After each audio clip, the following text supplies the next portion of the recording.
मेरे प्यारे सभी भक्तों, आज हम आपको ये बताएंगे कि किस तरह से श्री लंकापति रावण ने भगवान शंकर को प्रसन्न किया और उसके बाद में शिवलिंग लेकर अपनी लंका की तरफ चला, लेकिन वहाँ पर श्री गणेश भगवान ने उसके सारे कैसे मनोरथ असफल किए। और इस कहानी के माध्यम से हम आपको ये भी बताएंगे कि 15 दिन कैसे चंद्रमा निकलता है और 15 दिन कैसे छिपता है। आइए देखते हैं सभी लोग इस कहानी के माध्यम से। रावण को देते हुए कहते हैं, रावण, ये शिवलिंग लो और इसे लंका में स्थापित कर दो, तुम्हारी मनोकामना पूर्ण होगी। किंतु स्मरण रहे रावण कि इस शिवलिंग को लंका में स्थापित करने से पहले कहीं पर भी इसे भूमि पर मत रखना। अगर तुमने इसे भूमि पर रख दिया तो फिर तुम इस शिवलिंग को वहाँ से उठा नहीं सकते। आपका बहुत बहुत धन्यवाद प्रभु। भगवान शिव रावण को शिवलिंग देकर वहाँ से अंतर्ध्यान हो जाते हैं और रावण शिवलिंग पाकर अब मैं अजय हो गया हूँ। अब तीनों लोकों में मुझसे ज्यादा शक्तिशाली और कोई नहीं है। रावण को वरदान मिलते ही सारे देवता चिंतित हो जाते हैं तथा सब साथ मिलकर भगवान गणेश के पास जाते हैं। सब देवताओं को एक साथ वहाँ आया देखकर गणेश उनसे पूछते हैं, आप सब देवता एक साथ?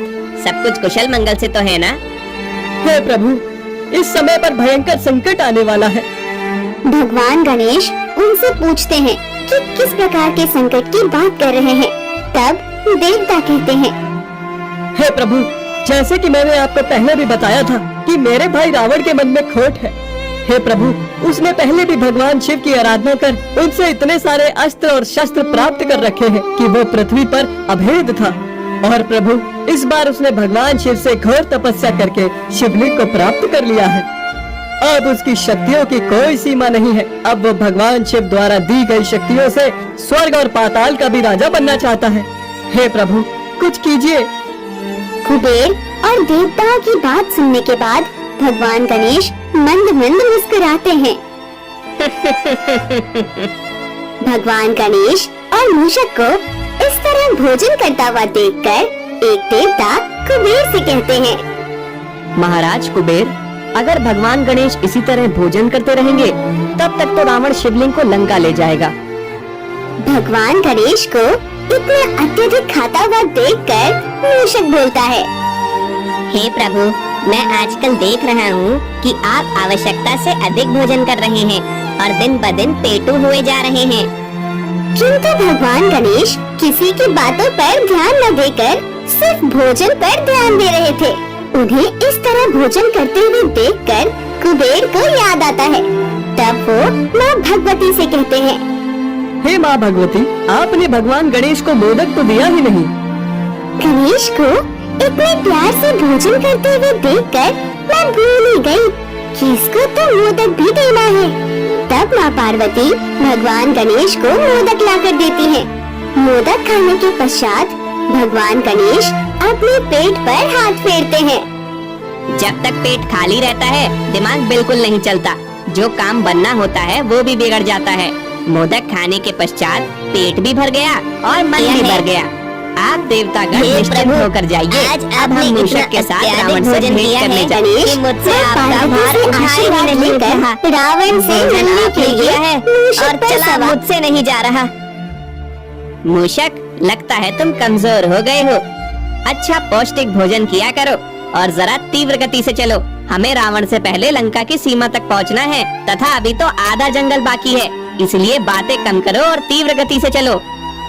जी भगवान। किंतु भगवान गणेश ने इतना अत्यधिक भोजन कर लिया था कि उनका भार मूषक से संभाला ही नहीं गया। वो अभी आधा ही रास्ता पार कर पाए थे कि मूषक भगवान गणेश को गिरा देते हैं।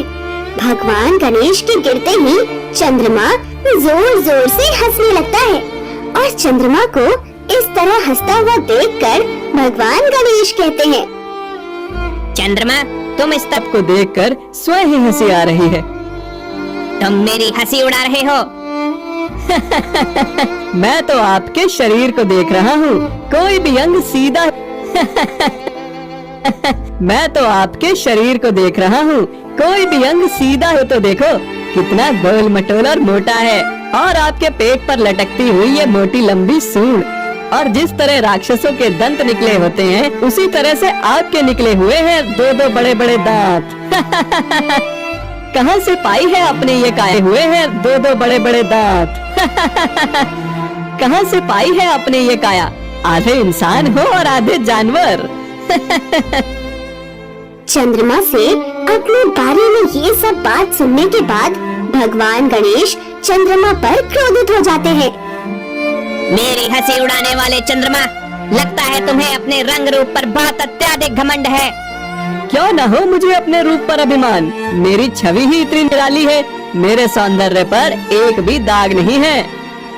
चंद्रमा द्वारा अपनी छवि का इस तरह वर्णन करता है कि भगवान गणेश को उस पर गुस्सा आ जाता है।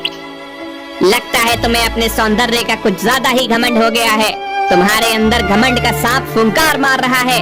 लगता है उस सांप का सर कुचलना ही पड़ेगा। मेरी इतनी सुंदर छवि और सौंदर्य को देखकर लगता है आप ऐसी काया देखकर जल रहे हैं। तुम्हें अपने रूप पर बहुत घमंड है, अब इसका परिणाम तुम भुगतो। आप आखिर मेरा बिगाड़ ही क्या सकते हैं, अजीब से दिखने वाले प्राणी। श्राप देता हूँ, तू आज के बाद काला कलूटा और अमावस्या की रात बनकर रहेगा। श्राप देता हूँ, तू आज के बाद काला कलूटा और अमावस्या की रात बनकर रहेगा। जैसे ही भगवान गणेश चंद्रमा को श्राप देते हैं, चंद्रमा काला हो जाता है। ये देखकर चंद्रमा रोने लगता है। चंद्रमा के काला होते ही सारी पृथ्वी पर भी अंधकार हो जाता है। सब देवता चंद्रमा के विलुप्त होने पर चिंतित हो उठते हैं। भगवान शिव की भी उपासना भंग हो जाती है। ब्रह्मा विष्णु सब देखते हैं कि भगवान गणेश के श्राप से चंद्रमा ही विलुप्त होने पर आ गया है और सारी धरती पर रहने वाले मनुष्य भी अचानक हुए अंधकार से घबरा जाते हैं। चंद्रमा स्वयं को इस हालत में देखकर भगवान गणेश के सामने हाथ जोड़ लेते हैं। क्षमा कीजिए प्रभु, क्षमा कीजिए, मुझसे भूल हो गई। हे प्रभु, मैंने आपका अनादर करके अच्छा नहीं किया, मुझे क्षमा कर दीजिए। तो जैसे घमंडी को मैंने सही दंड दिया है, तुम भी अब कभी किसी का उपहास नहीं उड़ा सकोगे। हे प्रभु, मैंने अपने शरीर पर अत्यधिक घमंड किया, जो कि मेरा है ही नहीं। मुझसे ज्यादा तो पृथ्वीवासियों का मेरे शरीर पर अधिकार है। हे प्रभु, मुझसे गलती हुई है, मेरी गलती की सजा मुझे मिलनी चाहिए, उन पृथ्वीवासियों को नहीं। हे भगवान गणेश, मुझे श्राप मुक्त कर दीजिए।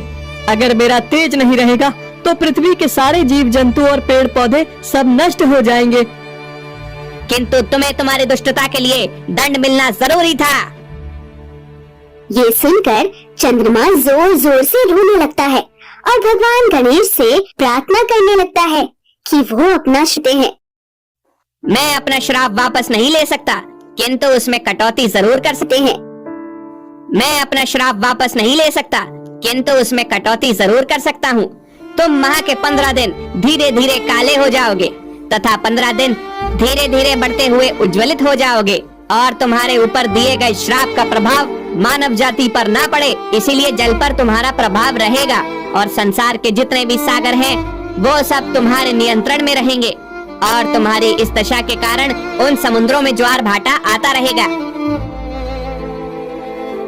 हे प्रभु, मैंने अपने अहंकारवश अपना ही बुरा कर लिया है। किंतु तुम्हारे पश्चाताप ने तुम्हें बचा लिया चंद्रमा।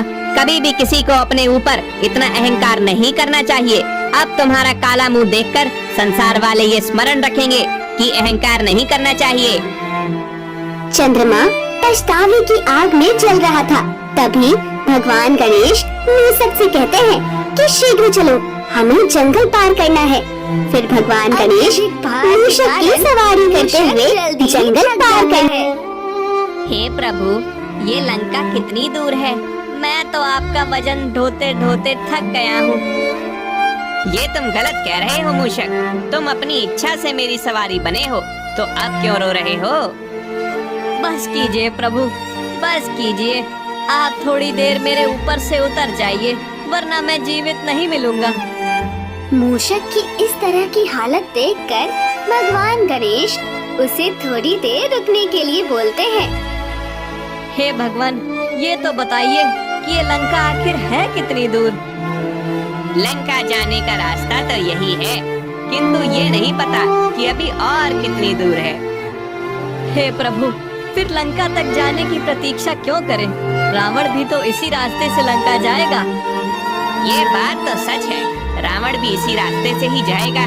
तो ऐसा करते हैं, हम उसको ऐसा जान प्रतीत होता है जैसे कि वो मुझे मार ही डालेगा। अच्छा है, ऐसा जान प्रतीत होता है जैसे कि वो मुझे मार ही डालेगा। अच्छा ऐसी बात है। तो फिर तुम वहाँ उस पेड़ पर छुप जाओ। भगवान गणेश के कहने पर मूषक जाकर एक पेड़ पर चढ़ जाता है। तभी उसे दिखाई देता है कि रावण शिवलिंग उठाए हुए उसी रास्ते पर आ रहा है। अरे अरे, संध्या होने को आई है। मेरी संध्या वंदना का समय हो गया। मैं शिवलिंग को हाथ में लिए संध्या वंदना कैसे कर सकता हूँ? यहाँ तो आसपास दूर तक भी कोई दिखाई नहीं दे रहा। तभी रावण जोर जोर से चिल्लाकर आवाज लगाता है, क्या कोई है यहाँ पे? कोई मानव, कोई दैत्य यहाँ पर है? रावण को इस तरह विचलित हुआ देखकर भगवान गणेश मुस्कुराने लगते हैं और तभी वो एक छोटे बालक का रूप धारण कर लेते हैं। क्या इस जंगल में कोई भी नहीं है? अगर कोई नहीं मिला तो मेरी आज की संध्या वंदना छूट जाएगी। नहीं नहीं, मैं अपने नियम को नहीं तोड़ सकता। मुझे कोई न कोई उपाय तो करना ही होगा। अगर कोई यहाँ पर आ जाए तो मैं उससे सहायता मांग सकता हूँ। तभी भगवान बालक रूप में वहाँ पहुँचते हैं। क्या हुआ है आपको? देखो, मेरी संध्या वंदना का समय हो गया है, किंतु इस समय मेरे हाथ में ये शिवलिंग है। देखो, मेरी संध्या वंदना का समय हो गया है, किंतु इस समय मेरे हाथ में ये शिवलिंग है। क्या तुम इस शिवलिंग को थोड़ी देर पकड़ सकते हो ताकि मैं अपनी संध्या वंदना खत्म कर लूं? मैं आपकी मदद करना तो चाहता हूँ, किंतु मुझे संध्या होने से पहले कहीं पहुँचना है। देखो बालक, मुझे संध्या वंदना करने में अधिक समय नहीं लगेगा। बस कुछ समय के लिए तुम ये शिवलिंग पकड़ लो। किंतु मैं क्यों शिवलिंग को पकड़ूं? ना तो मैं आपको जानता हूँ, ना मेरे आपसे कोई संबंध है, और ना ही आप मेरे मित्र हैं। बालक, बस थोड़ी देर की बात है, तुम इसे पकड़ लो। मैं बस अपनी संध्या वंदना कर लूं। नहीं नहीं, मुझे तो बहुत काम है और अति शीघ्र जाना है। इस तरह किसी विवश व्यक्ति को यूं कष्ट में छोड़कर नहीं जाना चाहिए। किंतु मैं तो आपको कोई कष्ट नहीं दे रहा, और वैसे भी किसने कहा है आपको ये शिवलिंग उठाने के लिए?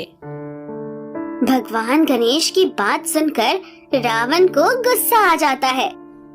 तुम मेरे कष्ट को समझ ही नहीं रहे हो। मुझे तो समझ ही नहीं आ रहा, इसमें कष्ट कैसा है? अगर तुम्हें संध्या वंदना करनी है तो तुम इस शिवलिंग को कहीं पर रख दो और वंदना कर लो। तुम समझ ही नहीं रहे हो बालक। मेरे हाथ में ये स्वयं शिवलिंग है जो भगवान शिव ने मुझे दिया है। इसको प्राप्त करने के बाद मैं शक्तिशाली बन जाऊंगा। सबसे शक्तिशाली? पर इस समय तो तुम एक संध्या वंदना तक नहीं कर पा रहे हो। भगवान गणेश की बात सुनकर रावण को और गुस्सा आ जाता है। लगता है तुम जानते नहीं हो कि मैं लंकेश हूँ। तुम जो कोई भी हो, मुझे इससे क्या? मैं जल्दी में हूँ और तुम मेरा समय नष्ट कर रहे हो। मैं चला। से जाने लगते हैं। तभी रावण भगवान गणेश को पुकारते हैं। से जाने लगते हैं। तभी रावण भगवान गणेश को पुकारते हैं। सुनो सुनो, ऐसे मत जाओ, मेरी सहायता करो। बस थोड़ी देर के लिए थाम लो। अच्छा अच्छा ठीक है, लाओ इसे मुझे पकड़ा दो। अधिक समय मत लगाना, मुझे शीघ्र ही कहीं पहुंचना है। यह कार्य तो पलक झपकते ही हो जाएगा। बस तुम इस शिवलिंग को पृथ्वी पर मत रखना। वो मुझे नहीं पता कि कितना समय लगेगा, किंतु मैं पहले ही कह चुका हूँ कि मुझे शीघ्र कहीं पहुँचना है। मैं तुम्हें 3 आवाज दूंगा। अगर तुम 3 आवाज तक वापस नहीं आए तो मैं ये शिवलिंग पृथ्वी पर रखकर चला जाऊंगा। नहीं नहीं, ऐसा नहीं होगा।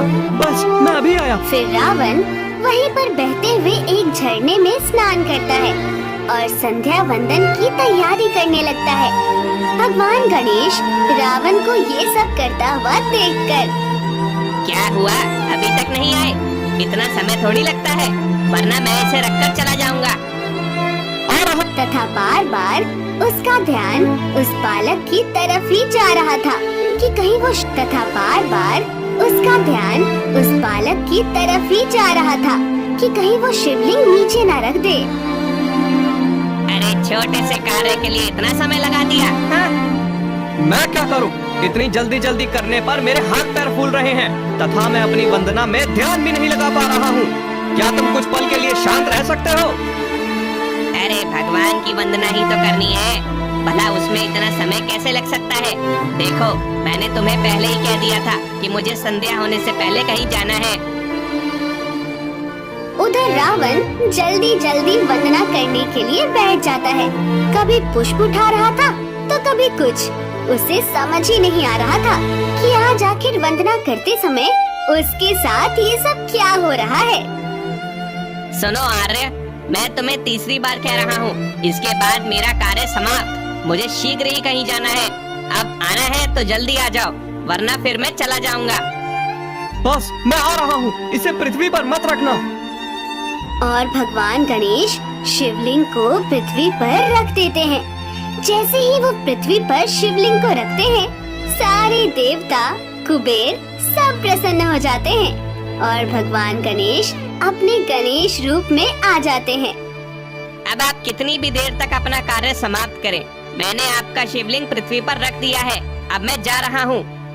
भगवान गणेश वहाँ से चल देते हैं और रावण ना तो अपनी वंदना ही पूरी कर पाता है और ना ही वो शिवलिंग को नीचे रख पाने से गणेश को रोक पाता। भगवान की जय। सभी लोग कमेंट में गणेश भगवान की जय लिखिए।